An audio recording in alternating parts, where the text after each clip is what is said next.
Magandang araw po sa inyo mga kahabi. Bali, ito yung last time na na-share ko po sa inyo yung sakura. Bali, nasa aquarium sila nun. Tapos yung isang pair, nasa isang banyera din po. Pinaghiwalay ko po. Ito yung mga albino. Tapos yung armored, magkasama naman po yung pair.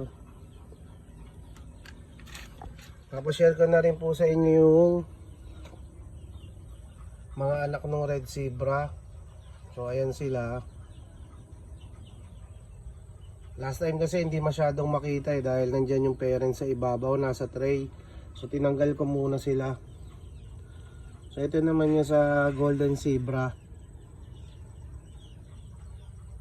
So ayan po yung mga paanak ko dito. Ayan po.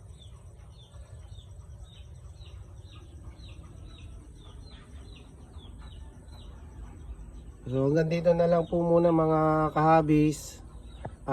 Maraming salamat po. Peace tayo.